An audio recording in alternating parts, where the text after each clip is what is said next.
Hello everyone. Lovely to meet you all. My name is Danny Lee. I am a sex worker. Oh, the red light.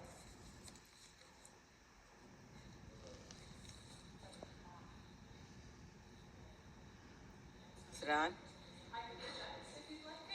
Yeah, we gotta get you on there. Testing. Oh, okay. Sorry there we about go. that, Danny. Yeah, no problem at all. Again, hi everyone. My name is Danny. Danny Lee. I am a sex worker. I am a sex worker rights advocate, and I am the new campaign coordinator for Coyote Rhode Island. I am here on behalf of myself. I'm also here on behalf of Bella Robinson, Coyote Rhode Island's executive director. Unfortunately, she couldn't make it today.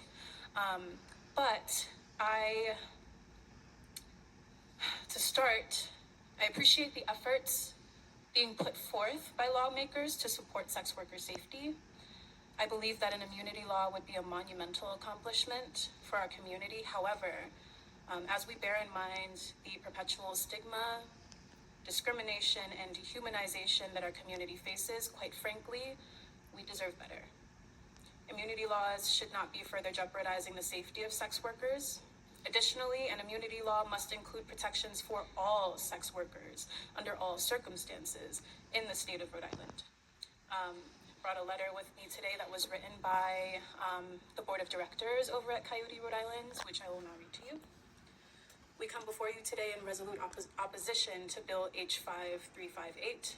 This bill in its current form represents a profound failure to protect some of the most vulnerable members of our community. We oppose it because it undermines public safety and ignores the very real dangers faced by sex workers and trafficking victims. Bill H5358 prevents the reporting of violent crimes, including those that could lead to the capture of serial killers and sex traffickers.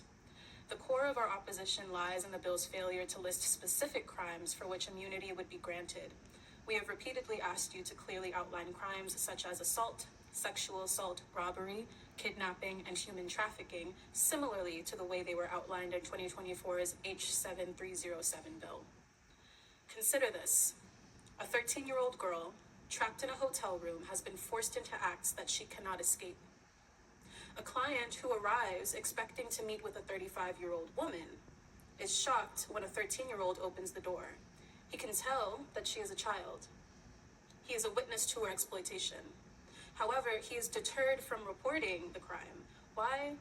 Because Bill H5358 creates a system where reporting is discouraged. We understand that there may be unintended consequences with any legislation. However, we cannot understand why you refuse to provide targeted immunity for all victims. We do not want immunity for petty misdemeanors. We want to protect those who report violent crimes. We're advocating for a system where someone can come forward with information about a serial killer, a rapist, a child predator, or other violent offenders without fear of being prosecuted for a petty misdemeanor. This isn't about politics or ideology. This is about doing what's right. It's about protecting our communities from dangerous criminals. It's about ensuring that victims of violence are not silenced by fear. Your refusal to acknowledge the very real dangers posed by this bill is a betrayal of public trust.